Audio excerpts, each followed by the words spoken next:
Hey guys, my name is Tom Froese. I am an illustrator and top teacher on Skillshare, where I've helped tens of thousands of students unlock the world of commercial illustration. So welcome to the channel. It's been another long time since I've posted, but yeah, a question came in today on one of my videos, and I thought it'd be a great opportunity to check in with you guys and answer a question that perhaps many of you are struggling with, especially if you're just starting out and thinking about beginning the journey of becoming an illustrator. So the question is this. This person says, "Hello there. I've been watching your videos lately and subscribed only recently.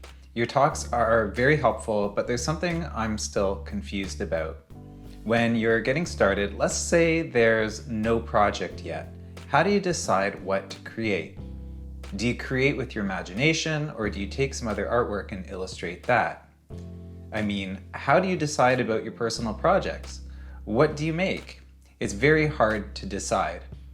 If I decide to make a monster with 6 legs and sharp teeth, for example, and I discover that someone has already done something like that, do I abandon the project? Or if I took a picture and started to make an illustration out of it, would that work too? I'm not sure if my question is clear enough, but how to decide on a personal project is making me kind of frustrated. I mean, there's so many options. Your head would spin. Thank you." So thank you very much for your question. You know who you are. And yeah, I mean, there's a lot of things going on in here in this. There's a lot of questions basically, but let's just start at the top and kind of work our way through them. So I think high level is you want to start illustrating but have no idea what to illustrate. You like the craft of illustration or the idea or the world of illustration, but when it comes to you making an illustration yourself, what on earth would you start with? That's such an important and common question, and we all go through it. And I'll be honest, like even as an illustrator working, I've worked for a long time, and at the beginning of any project that's self-initiated, any personal project, that's always the question: what would I illustrate? And then when I start thinking about what I might illustrate, I start asking, why? Why that? Why would I illustrate that?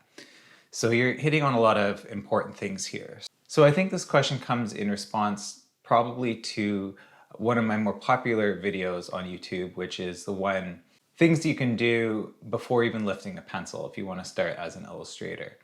And I'll link to that in the show notes here. So that video addresses basically like this person's situation where you love the idea of illustration, but you don't know where to start. So I highly recommend you watch that video, and keep in mind that that video really is about everything before you literally pick up a pencil. Like, go and find inspiration, learn about different techniques. These are all important things that you should be doing, especially in the case where you don't know what to draw. Because when you do these things, when you start looking for illustration heroes, when you start looking at the different illustration techniques that are out there and studying illustration, you start to get ideas of what you might want to illustrate. You'll start to think, oh, I want to illustrate dogs in that way, or I want to illustrate people and buildings in the way that this other illustrator does. So you do start to get ideas like that in that way. But I would say on the journey of learning illustration,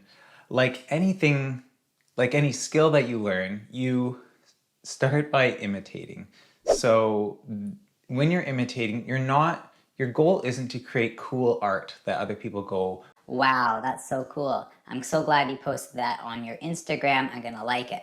That's not really the goal of the beginning illustrator. The beginning illustrator's role is to learn technique. So when you're learning technique, there's no other way to do that except through imitation. So if you're going to learn a certain way of illustrating digitally, then find some illustrators that you admire and try and deconstruct their work. Learn from them if they have classes and things like that. Maybe you go to an art school. Learn from your teachers. They're going to teach you their way of doing things.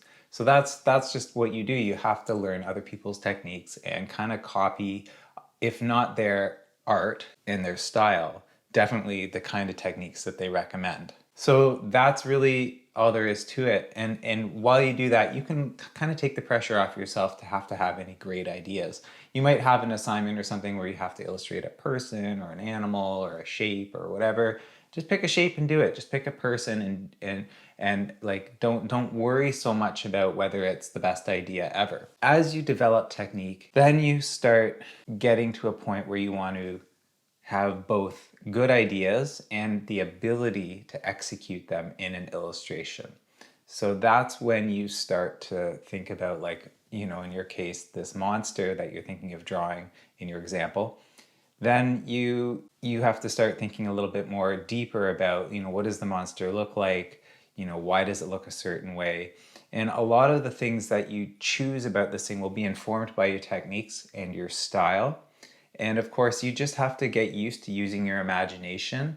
And we all have imaginations. If you dream when you sleep, you have an imagination. If you read a book, a novel, and picture what's happening in your head without any pictures in the book to tell you what those look like, you have an imagination. You just have to trust yourself to use that imagination in your art. Now, the tricky thing is your ability to translate what's in your imagination to your art is going to start sucky at the beginning, right? It's going to start in such a way that you're not going to be happy with how it looks. And then over time, you're going to get better at translating ideas and your imagination onto paper from your head. Some people, I think, are better at having a picture in their head and actually putting that on paper. And other people, who I would say I'm like, have a way of kind of, you don't really, you have maybe a loose idea, but you start working it out on paper, and you do this iteratively. You might do tons and tons of different sketches until you're happy with kind of one thing that you like.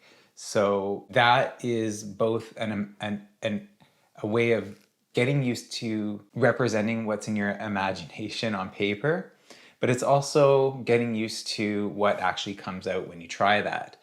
So a huge thing for me in terms of finding my own style has been learning to be okay with what happens on the page, because I used to think that I would have this perfect result of imagination and illustration happening on the page before me, and that when I would be able to do that, that's when I would have become a really good illustrator. But the reality is, I've had to get used to just letting what happens happen. When I illustrate people, for instance, the way I draw them now isn't the way I had always thought I would. It's something that over time I got used to doing naturally, if that makes sense. And so what I end up realizing is, like, this is just how I draw people.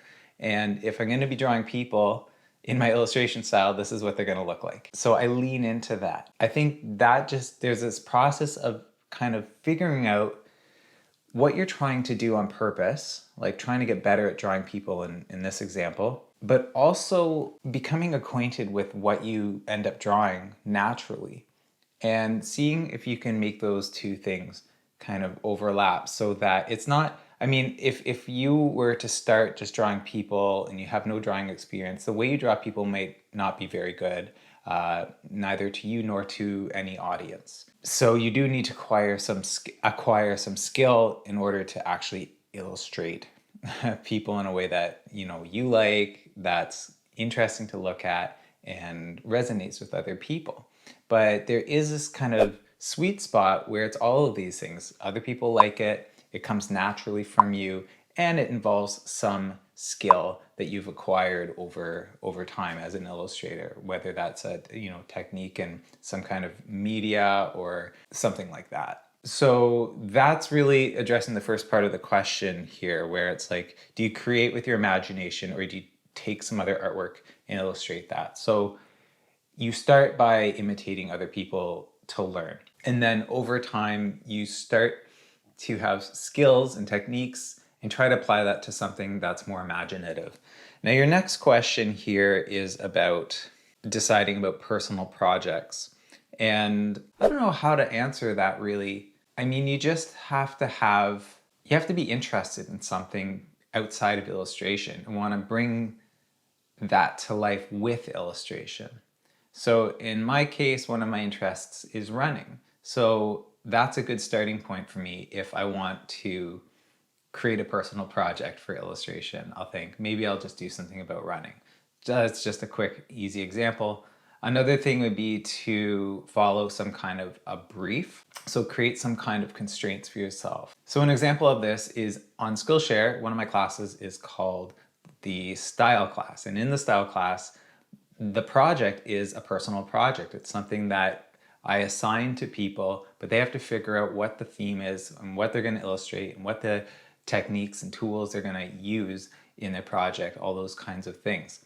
So the project involves 26 illustrations, and the challenge is to create one illustration sort of almost every day. Without getting too far into the details of this particular project, you're more than welcome to check out the class. I'll leave a link in the show notes as usual. The big idea here is that there are some constraints, and then it's really just about following those strategically throughout the duration of the project. And another huge thing about this particular project is that it's multiple illustrations lasting over multiple days. For most people, it lasts for a few months because there's 26 illustrations and they're learning illustration techniques while also trying to come up with imaginative ideas for their illustrations. And what's great about this project, not to like pat myself too much on the back, but I can see how students are really learning a lot from this just when I look through the student projects. It gives people space to work these ideas out. What are my subjects? What are the things that I want to illustrate about? So if you like illustrating monsters, as in your example, then maybe you do 26 different monsters in a technique or a style that you want to get better at. So in terms of finding your what your personal project will be, it's really just about finding something you're interested in and then setting up some kind of constraints. Usually those are technical constraints, and then sticking to those and seeing what happens. Now, within your question, you have this kind of sub question. If I make this monster that has 6 legs and sharp teeth, and then I discover someone else has already done something like that, do I abandon the project? And I would just say, absolutely not. No, don't abandon the project. If you imagined this monster all on your own and you're excited about it and you want to illustrate it, illustrate it. And if you see someone else who's done something like that, I wouldn't place the uniqueness of your monster illustration as the top goal. The fact that someone else has created a monster that is kind of similar in concept to yours, I wouldn't worry about that too much. I mean, of course you want to bring some originality to it. You want to ask, how do you make a monster like that in your own way, in your own style? What kind of parts of your own imagination can you bring to this illustration? But your top level goal shouldn't be like to have the most original concept for a monster. I mean, there are all kinds of overlaps in people's ideas on things, and if there weren't, then there wouldn't be categories of anything. So for instance, like if you're drawing aliens have a certain look to them. It's very cliche, but they might have a big head and big eyes and little like slit for a mouth, and the classic typical alien, but maybe you have a way of illustrating that archetype or that paradigm of an alien in your own way. So there's actually, I mean, if you want to think about it in terms of constraints, you could say, like, if I'm drawing this category of monster that has sharp teeth and horns or whatever it is, you could say, I'm going to draw a monster that has these kinds of features, and I'm going to try and do it in my own way. There's a lot of movements on Instagram. I don't know if that's the right word, but on Instagram, I've been observing a lot of people doing something called draw this in your style. So someone will draw a birthday cake or whatever, and then challenge their followers to draw this in your style. And so that's a hashtag that I've been seeing a lot of. So that might be something you want to do, is just check out that hashtag and then find an illustration of a subject that you like and then try and draw it in your style. And don't worry if you don't have like one single super strong style. It just means draw this in your way. And so that's kind of addressing exactly what you're talking about, where people are not only okay to illustrate a subject that's common to other people, they're being asked to do it. So that's something to consider as well as you're struggling with this question. And finally, you asked if, if you took a picture, maybe you can illustrate that. Now, that's also a really good option for a starting point for an illustration. If you want to illustrate something that you've taken a picture of, that's totally something you could do, and I would totally encourage it. I've done that a lot, especially starting out. And I mean, in that sense, it really depends on your subject matter. Like, I used to like drawing cityscapes or buildings and architecture. So I would take a picture of buildings or just go on Google Images and find a picture of buildings that I liked. And then I would illustrate them and I would copy them in my own way. Usually that would just be drawing them like just by sight without tracing or anything like that. Just draw it in my way. And then I would use that drawing as a sketch over top which I would try and add color and stuff and make it more of an illustration. So that's also a very viable option.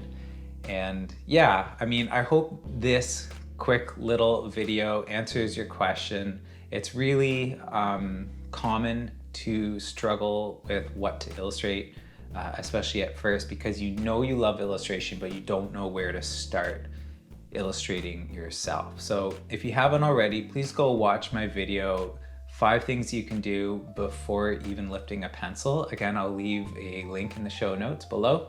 And other than that, don't let anything hold you back from learning skills and applying them in your own way, in your own time. Get a sketchbook, start drawing every day. That's a really good thing to do. Get books, take classes, learn, do. You can't learn when you're only in your head. You gotta get your hands dirty. You gotta make mistakes. You gotta be bad before you're good. So I hope that helps. Thank you for watching.